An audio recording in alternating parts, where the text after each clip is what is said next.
नमस्कार, आप देख रहे हैं आर्ट का अटैक और मैं आपके साथ खुशबू खान। इसे महज इस्तेफाक कहे या कुछ और कहे कि अभी पाकिस्तान की सीमा हैदर का मामला सुर्खियों में था कि राजस्थान की भिवाड़ी की रहने वाली अंजू ट्रेंडिंग न्यूज बन गई। दरअसल दोनों की कहानी लगभग मिलती जुलती है। एक पर पबजी तो दूसरी पर फेसबुक का प्यार परवान पर चढ़ा और दोनों ने अपने प्रेमी से मिलने के लिए दो देशों की सीमाएं लांघ दी।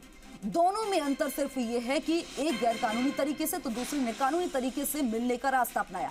और एक तरफ सीमा हैदर परिवार के साथ भारत आ गई तो वहीं अंजू ने प्यार के लिए अपना परिवार ही छोड़ दिया। हालांकि वो ये कह रही हैं कि वो भारत लौटेंगी और उन्होंने अपने प्रेमी नसरुल्लाह से निकाह नहीं किया है, जबकि पाकिस्तान कोर्ट में अंजू ने जो हल्फनामा दिया है उसमें अंजू ने नसरुल्लाह से निकाह करने और इस्लाम कबूल करने की बात स्वीकार की है। हल्फनामा और अंजू के वीडियो शूट जो है चीख चीख कर कह रहे हैं कि अंजू तुमने निकाह कर लिया है और तुमने सीमा लांघी है। आर्ट के अटैक में आज इसी पर हम चर्चा करेंगे कि किस तरह से अंजू की फातिमा बनने का ये जो आज चर्चा का विषय बना हुआ है, सोशल मीडिया पर लगातार वायरल हो रहा है, जिसको लेकर आज पूरा देश जो है चर्चा कर रहा है। ये दो नाम जो है लगातार चर्चा में बने हुए, इसी पर चर्चा करेंगे, लेकिन उससे पहले एक रिपोर्ट आपको दिखाएंगे।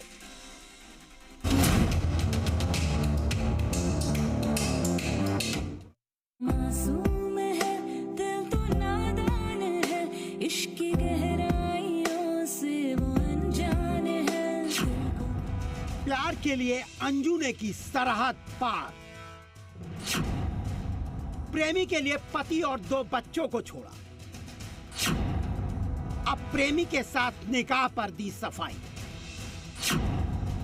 अंजू ने लांघी सीमा, इसे महज इत्तेफाक माने या प्यार का जुनून। एक तरफ अपने प्यार की खातिर शादीशुदा सीमा हैदर अपने बच्चों के साथ अपने प्रेमी सचिन से मिलने हिंदुस्तान पहुंच गई, तो दूसरी तरफ हिंदुस्तान की अंजू अपने प्रेमी नसरुल्लाह से मिलने अपने पति और बच्चों को छोड़कर पाकिस्तान पहुंच गई। सोशल मीडिया पर दोनों का प्यार परवान चढ़ा और दोनों ने अपने प्रेमी से मिलने के लिए सरहद पार कर दी। एक ने गैर कानूनी तरीके से तो दूसरे ने कानूनी तरीके से। राजस्थान के भिवाड़ी की रहने वाली अंजू ने अपने पति को जयपुर जाने की बात कहकर पाकिस्तान चली गई, किसी को हवा तक नहीं लगी। हालांकि पाकिस्तान पुलिस ने दावा किया है कि वो लीगल तौर पर पाकिस्तान में है और उनको पूरी सुरक्षा दी गई है। हमने उनसे उनके कागजात उनके चेक किए, कागजात उनके पास बिल्कुल रेलेवेंट है। उसके पास वैलिड पासपोर्ट है, वैलिड 1 महीने के लिए उसके पास वीज़ा है और अपर दीर में, सिर्फ डिस्ट्रिक्ट अपर दीर में रिहाइश के लिए उसके पास 1 महीने की NOC है। जी मीडिया आज आपको अंजू की सच्चाई से वाकिफ कराएगा। अंजू ने 24 जुलाई को पाकिस्तान से अपना वीडियो जारी करते हुए कहा कि मैं जल्द ही भारत वापस लौटूंगी। वह अपने पाकिस्तानी दोस्त नसरुल्लाह से मिलने के लिए पाकिस्तान के खैबर पख्तूनख्वा के ऊपरी दीर जिले में है। पाकिस्तान गई भारत की अंजू को लेकर तरह तरह की चर्चाएं चल रही हैं। एक तरफ अंजू ने जी मीडिया पर दावा किया है कि उसने नसरुल्लाह से निकाह नहीं किया है, लेकिन उसके दावे को दस्तावेज झुठला रहे हैं। जी मीडिया के पास अंजू का वो हलफनामा है जो उसने पाकिस्तान की कोर्ट में दिया है। इस हलफनामे में अंजू की सच्चाई दर्ज है। हलफनामे में अंजू की जगह फातिमा नाम लिखा है, लेकिन पिता का नाम गया प्रसाद लिखा है। अंजू के पिता का नाम गया प्रसाद है। पाकिस्तानी कोर्ट में जमा किए गए हलफनामे में आज की ही तारीख है। हलफनामे में क्या लिखा है सुनिए। मैं फातिमा पुत्री गया प्रसाद निवासी भिवाड़ी भारत ये शपथ पूर्वक घोषणा करती हूँ कि मैं पहले ईसाई थी, मैंने अपनी मर्जी से इस्लाम कबूल कर लिया है। इसके लिए किसी का मेरे ऊपर कोई दबाव नहीं था। मैं शपथ लेती हूँ कि मैंने अपनी मर्जी से नसरुल्लाह के साथ 10 तोला सोना मेहर शरीयत मोहम्मद सल्लल्लाहु अलैहि वसल्लम के हिसाब से निकाह किया है और नसरुल्लाह मेरा शरई और कानूनी तौर पर पति है। अंजू के फोटोशूट वीडियो सामने आने के बाद जी मीडिया ने अंजू से फोन पर बात की, लेकिन अंजू ने अपने निकाह को लेकर झूठ बोला, जबकि वीडियो और हलफनामे में नसरुल्लाह से शादी का साफ साफ जिक्र है। सुनिए अंजू ने जी मीडिया से क्या कुछ कहा। नहीं, ऐसा कुछ भी नहीं है मैम, ऐसा कुछ भी नहीं है। बस डॉक्यूमेंट्स की उसकी जो ये तैयारी थी बस वही कर रहे हैं आने की, और कुछ भी नहीं है। सब झूठ है ये सब। अच्छा ये बताइए, आप भारत कब लौट रही हैं?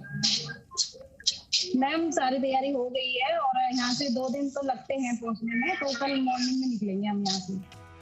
प्यार करना और शादी करना गुनाह नहीं है, लेकिन प्यार में अंधा हो जाना गुनाह नहीं, पाप है। और इस पाप की दोषी अंजू और सीमा दोनों है। इंटरनेट के जमाने में अगर प्यार भी ट्रेंडिंग हो गया तो समझिए कि आने वाला समय क्या होगा। ऐसे में यह सवाल उठना लाजमी है, क्या अंजू ने लागी है सीमा? ब्यूरो रिपोर्ट, जी मीडिया। तो पूरी रिपोर्ट आपने देखी तो सवाल तो वही बनता है कि अंजू ने सीमा को लांगा है, क्योंकि सीमा जिस तरह से यहाँ पर आई और यहाँ से अंजू वहां पर गई तो कई सारे सवाल खड़े हो गए। वहीं सोशल मीडिया भी एक चर्चा का विषय बना हुआ है कि सोशल मीडिया पर इस तरह से प्यार जो है परवान चढ़ रहा है, लेकिन क्या इसके बीच में कोई साजिश तो नहीं है? कई सारे सवाल हैं। इन सवालों के जवाब हम तलाशने की कोशिश करेंगे। हमारे साथ जो खास मेहमान हमारे साथ जुड़े हैं उनसे आपको रूबरू करा देती हूँ।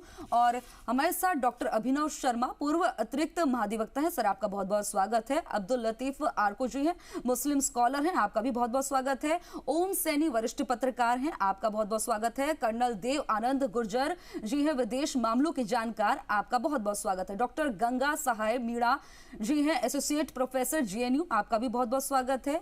और एडवोकेट केसर मुमताज जी, कॉमर्निस्ट है, पाकिस्तान से लाइव हमारे साथ जुड़ रही हैं, पाकिस्तानी मेहमान हैं हमारे साथ, उनसे कई सारे सवाल होंगे।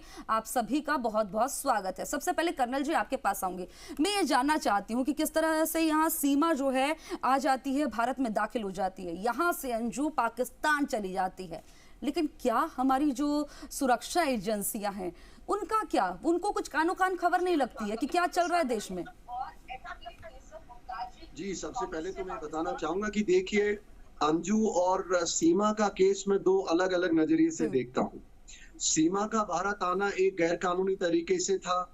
वो बिल्कुल नेपाल के रास्ते से आई हैं। उनके ऊपर भारत में आने के बाद भारत के पुलिस द्वारा प्रॉपर तरीके से एफआईआर लॉज और कानूनी प्रक्रिया शुरू कर दी गई है, जो भी कानून की देश की धाराएं हैं। और दूसरी ओर जो ये अभी आज सामने आया है अंजू का मामला, जितना मैं समझ पाया हूँ वो ये कह रही हैं कि भाई मैं कानूनी तौर पे पाकिस्तान गई हूँ, पाकिस्तान जाने के बाद उन्होंने हलफनामा उनके कोर्ट में दिया है।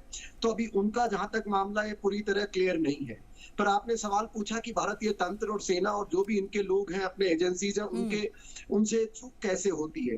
जहां तक पहले मामले का ताल्लुक है, मैं पहले भी कई जगह बता चुका हूं कि ये सुरक्षा एजेंसियों की बजाय जो हमारी इंटेलिजेंस एजेंसियां हैं, जो वीजा देती हैं, जो हमारे इस तरह की जानकारियों को हासिल करती है, उनसे ये चूक रही है कि नेपाल के रास्ते वो आई और किस प्रकार आई, वो अभी एक तरह से पूरा छानबीन का मामला है।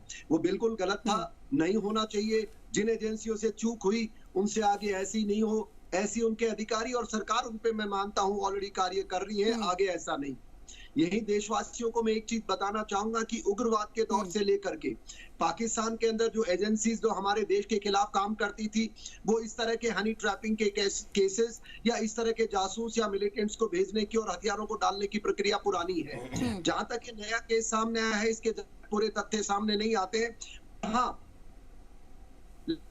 ये प्यार दूसरा का जो केस आया है वो शादी है, उनके बच्चे हैं, और इस तरह जो पाकिस्तान के कोर्ट में मैं मानता हूँ हो सकता है दबाव में कोई हलफनामा हो, पर ये अंदाजा लगाया जा सकता है जब तक पुख्ता सबूत हमारे सामने नहीं आए। ये 2 विभिन्न अलग अलग मामले हैं। और यही मैं एक बात और कहना चाहूंगा, ठीक है, इस प्रकार तो फिर मुझे लगता है ना कि जब पाकिस्तान की बात हो रही है, दबाव की बात हो रही है, तो केसर मुमताज जी मैं आपके पास आऊंगी और मैं ये जानना चाहूंगी कि इस तरह से जो निकाह किया गया है, जो बात सामने आ रही है, जो आज आपके यहाँ पुलिस ने प्रेस कॉन्फ्रेंस करके बताया है, क्या इस तरह के निकाह की इजाजत है आपके यहाँ कि एक फेसबुक से प्यार हुआ, प्रेम हुआ, वहां पर गए? हालांकि वो तो इस बात को दरकिनार कर रहे हैं, वो तो इस चीज से मना कर रहे हैं। तो क्या आपके यहाँ इस तरह के प्यार मोहब्बत को जो फेसबुक पे हुआ और पाकिस्तान पहुंच गए, मिलने जुलने पहुंची थी, ये कह रही हैं अंजू, और अभी भी जो कह रही हैं वापस इंडिया आएंगी, तो क्या जो है इस तरह के प्यार को जो ये परवान चढ़ा है एक्सेप्ट हो रहा है आपके यहाँ पर? देखिए, पाकिस्तान में कानून है और पाकिस्तान में वो जो अंजू है, वो जैसे कि सब दोस्त बयान कर रहे हैं कि वो पूरे कानूनी दस्तावेजात के साथ पाकिस्तान आई है, और पाकिस्तान में जो पूरे दस्तावेजात के साथ आया है उसका आना बनता है। वो भारतीय शहरी वीजा लेकर पाकिस्तान आया है, अगर उसकी फेसबुक पे दोस्ती है और फेसबुक पे दोस्ती के बाद वो निकाह करना चाहती है, तो पाकिस्तान की अदालत आजाद है, पाकिस्तान की अदालतों में जबर नहीं है।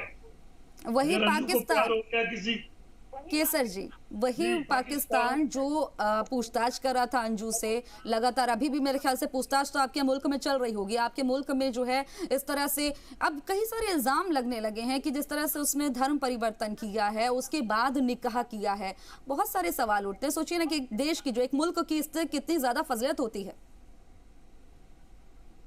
देखिए, एक शहरी आया है किसी मुल्क से, अपनी मर्जी से अगर वो अपना मजहब तब्दील कर लेता है, धर्म तब्दील कर लेता है, तो वो उस पर कोई दबाव किसी ने नहीं दिया। वो पाकिस्तान आई है और उसने निकाह किया है, तो निकाह का जो पाकिस्तान की अदालतें हैं उसमें कोई भी शख्स जाकर अगर किसी को अडॉप्ट करता है, भी इसको मैं अपना लीगली जो है मैं इसको अपना हस्बैंड मानती हूँ, और वो जो है उसको अडॉप्ट करती है, तो वो निकाह अदालतों ने तो करना होता है। चलिए, बहुत अच्छी बात है केसर जी, बहुत अच्छी बात है। मैं इस चीज की आप लोगों की तारीफ करूंगी। चलिए, आप एक्सेप्ट कर रहे हैं, तो क्या सीमा हैदर को भी आप लोग एक्सेप्ट कर लेंगे? उनको तो ये नहीं कह देंगे कि उन्होंने धर्म परिवर्तन करके यहाँ पर शादी कर ली, यहाँ पर तो आप लोग ये कह दें कि नहीं, अब उन्हें एक्सेप्ट नहीं करेंगे। अगर उन्हें वापस भेजा जाता है तो क्या आप लोग एक्सेप्ट कर लेंगे? ये जो यहाँ पर शादी हुई है इसको भी एक्सेप्ट करना पड़ेगा। लेकिन पाकिस्तान में तो इस तरह की आवाज उठ रही है कि जान से मार देंगे। सीमा ने सीमा पार क्यों की? क्या वो लीगली तरीके से गई? ये तो सिक्योरिटी एजेंसीज जो हैं तो क्या कर रही हैं भारत में? तो जो उनके तो आपके भी सिक्योरिटी पे सवाल उठते हैं। आप क्या हो रहा था आपके मुल्क में? जो सिक्योरिटी है वो क्या कर रही थी? उन्हें नहीं पता था वो इंडिया आ रही है। वो तो पाकिस्तान की, हम उसको शहरी नहीं मानते। सीमा कैसे भारत में आई? वो उस अंदाज से वो बोल रही है, वो तो हिंदी जबान में बात कर रही है। तो क्या उसने कोई कोर्स हुआ था हिंदी जुबान में? उसमें कोई कोर्स नहीं। वो तमाम शब्द जो बोल रही है, जो अल्फाज वो बोल रही है, वो सारे हिंदी के खास और ठीक वर्ड है। तो जो वो बोल रही है, उसे उर्दू नहीं आती, तो उर्दू बोल नहीं सकती वो। केसर साहब, ये तो वही बात हो गई ना। आपके यहाँ जाके आपके मुल्क में जो अगर अंजू धर्म परिवर्तन करके निकाह करती है तो आप एक्सेप्ट कर लेंगे। सीमा यहाँ आकर करती है तो वो पचाया नहीं जाएगा। आपके पास मैं आऊंगी क्योंकि हमारे साथ जो है और भी कई सारे मेहमान हमारे साथ जुड़े, वो उनसे भी बातचीत करेंगे। अभिनव शर्मा जी, आप देख रहे हैं कि किस तरह से यहाँ पर ये निकाह हुआ है। ये जो है लगातार सवाल इसलिए बने हैं क्योंकि दो मामले सामने हैं, लेकिन दोनों में ये चीज देखी जा रही है कि अंजू यहाँ से गई है, पूरी कानूनी प्रक्रिया से होते हुए पहुंची है पाकिस्तान, लेकिन सीमा यहाँ पर जो है किस तरह से आई है, कैसे जो है वो ये नेपाल गई, कैसे यहाँ इंडिया आई है, उसके बाद वो जो है इस पर जो शक की सुइयां वो घूम रही हैं, उससे पूछताछ चल रही है। तो कैसे देखें इस मामले को कानूनी तौर पर?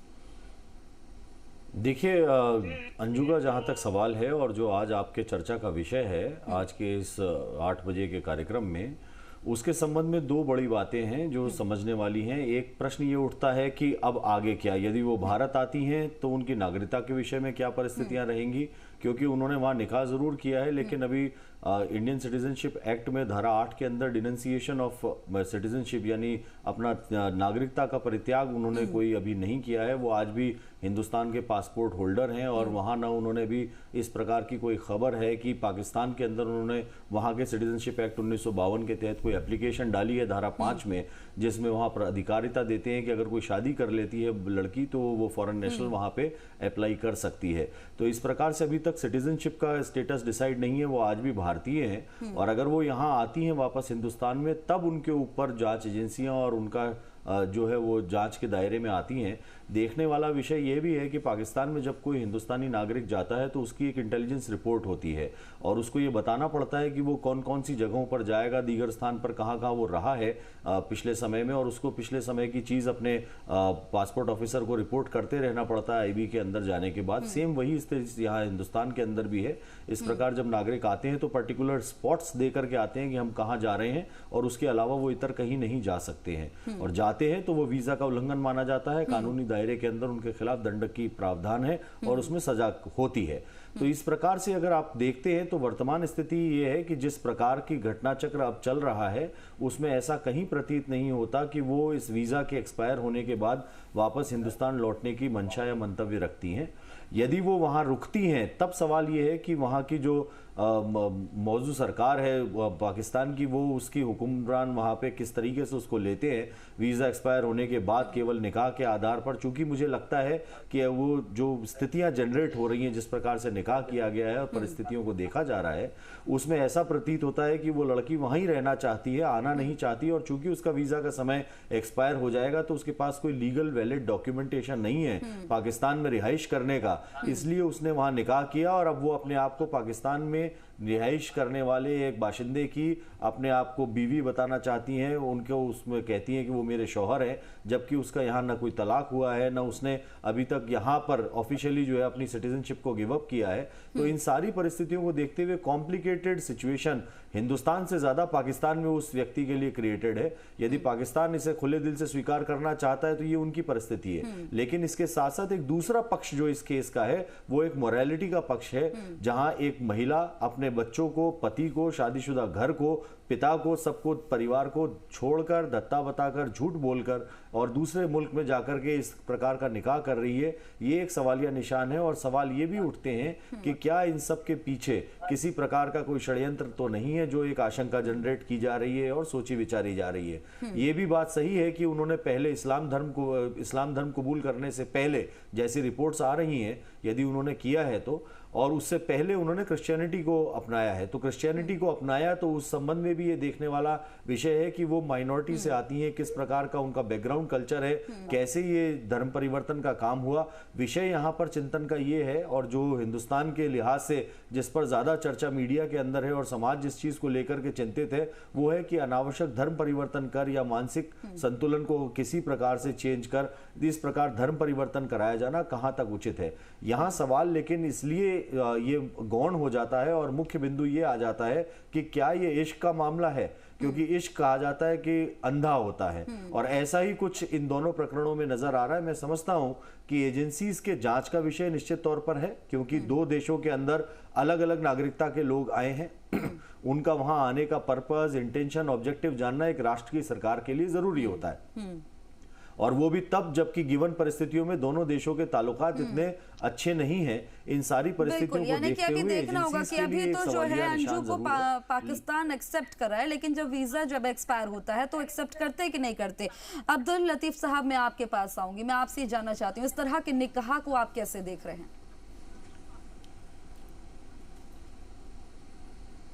देखिए जी, इसमें देखने की कोई बात है नहीं, ये तो आप लोग इसको हाईलाइट कर रहे हैं, वरना ये केस तो कोई ठीक है, उसको जाना था, उससे मोहब्बत है, वो चले गई, वो यहाँ लीगल तरीके से आती तो यहाँ भी कोई दिक्कत नहीं थी। लतीफ साहब, ऐसा नहीं इनलीगल तरीके से अगर वहाँ नहीं, वो तो कह रही है ना कि इस पे सवाल इसलिए उठ रहा है। अरे हम तो कहते हैं ये ऐसा, लतीफ साहब, हम तो कहते हैं हमारी सरकारें भी ऐसे मोहब्बत दिखाने लगे तो ये झगड़े ही खत्म हो जाए बाबा, लेकिन झगड़े ही खत्म हो जाए। इस मोहब्बत पे सवाल, हम एक दूसरे को मोहब्बत से बात करें, एक दूसरे से मोहब्बत करें, अपने बच्चों ये शायद उसी की पहल हो रही है। तलाक नहीं या दोनों जगह इलेक्शन है, ठीक है, यहाँ दोनों जगह इलेक्शन है, यहाँ हो सकता है इसका इलेक्शन में कोई फायदा उठाना चाहते हैं, झूठ दोनों बोल के गई, क्या चाहते हैं ये पता पाकिस्तान गई। ये कैसा प्यार है, इसको कैसे आप इसको जायज ठहरा सकते हैं? क्या अगर इंडिया में इस तरह की तस्वीर होती, क्या अगर यहाँ पर ऐसे धर्म परिवर्तन करके किया होता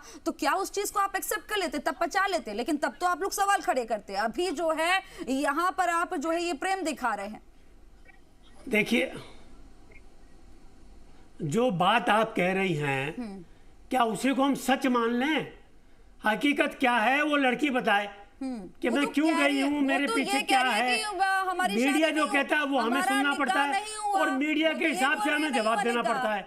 लतीफ ऐसा साहब, नहीं है। लतीफ साहब, जब वो जो गई है तो सोच समझ के गई होगी, लतीफ साहब, इसके पीछे कोई कहानी होगी। जब वो उनका उसको एक्सेप्ट नहीं कर रही, वो तो पाकिस्तानी अगर ये पुलिस प्रेस कॉन्फ्रेंस नहीं करती या जो सबूत है जो अगर नहीं दिखाती तो शायद विश्वास हम लोग भी कर लेते।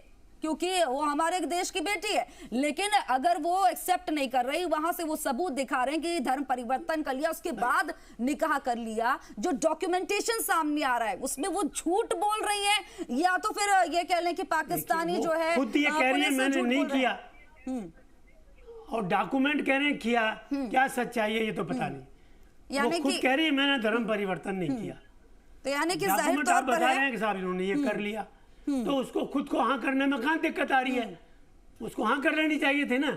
और करने के लिए जहां तक बात है, इंसान को आजादी है वो किसी भी धर्म में रहे, इसमें मेरा और आपका ऐतराज क्या करेगा जी? नहीं, हमारा तो पूरा अगर वो देश हिंदू जो से है मुसलमान स्वतंत्र है, बनना चाहती है तो बन लोकतांत्रिक जाए, देश है और हमारा, उसको मुसलमान से accept हिंदू करता है। बनना चाहती है लेकिन तो वो बन लेकिन गई यहाँ ना। देश की अरे सुरक्षा यहाँ की भी तो बात बन गई होती ना है, अगर हिंदू इस से तरह की मुसलमान। कहीं ऐसा तो नहीं कि कहाँ दिक्कत ब्रेन आ वॉश रही है? किया जा रहा हो, इसको ब्रेन वॉश हाईलाइट किया जा करने रहा हो, की, इसलिए इस पे सवाल डिबेट बनते हैं। करने देखिए देश की की कोई सुरक्षा और की इशू बात नहीं है आएगी हमारे पास। तो पहले ये यही इशू सवाल रहेगा उठेगा, खाली। ऐसा तो नहीं कि उस लड़की का हमें ब्रेन वॉश सोचना किया चाहिए गया, वहां मुल्क जब किस बुला दौर लिया से उसके गुजर बाद रहा है, बहला फुसला किन लिया हालात गया। से गुजर ऐसा रहा तो है, नहीं कि वो कितनी यहाँ पर जो है महंगाई है, लगातार कितनी संपर्क में थी बेरोजगारी कई है, चीजों से, कितनी सुरक्षा गरीबी एजेंसियों है, के, उसके बाद कितनी वहां जाके मुसीबतों कुछ से ऐसा मुल्क चल रहा कई है। सारे सवाल उठते हैं। हमारे लतीफ पास साहब, ये ऐसा नहीं है, होता है कि इस पे हम सवाल जो है उठे एक या मेरी वहाँ चले मीडिया गए, से इसको हवा दे दे, ऐसा नहीं होता है। ठीक है, उसी को लेके highlight गंगा साहेब जी आपके पास आऊंगी। मैं ये जानना चाहूंगी कि ये और जो क्या इसके सोशल अलावा मीडिया पर बताओ आजकल देखा जा रहा है, प्रेम परवान पर चढ़ रहा है, इसे प्रेम कहें या अलावा ये है कहें क्या? कि एक दूसरे को बहलाया फुसला जा रहा है?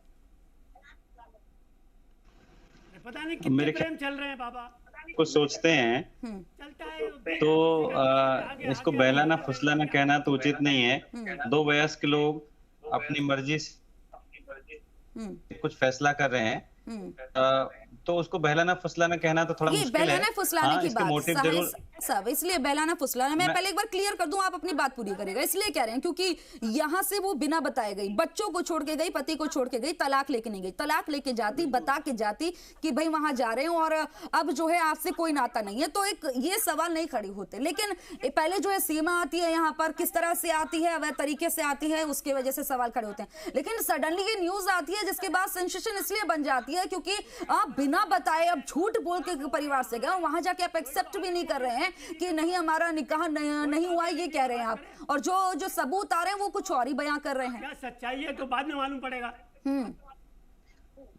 तो आप बता मेरे ख्याल दीजिए। से इसमें दो मामले इन्वॉल्व है, दो मामले इन्वॉल्व है।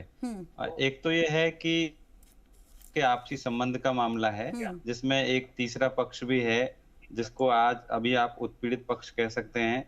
जैसे दोनों के पतियों की मैं समझता हूँ कोई गलती नहीं है, लेकिन इसमें उनको हम किस नजर से देखें ये एक बड़ा सवाल है। लेकिन दोनों के संबंधों का मसला मुख्य है कि इन संबंधों को हम कैसे समझे। और दूसरा इसमें अगर कोई साजिश है, मान लीजिए दो देशों के मामला भी है यहाँ पे, तो दोनों ही मामले बेसिकली बहुत ही पर्सनल मामले हैं, मीडिया ट्रायल के मामले नहीं बनते हैं।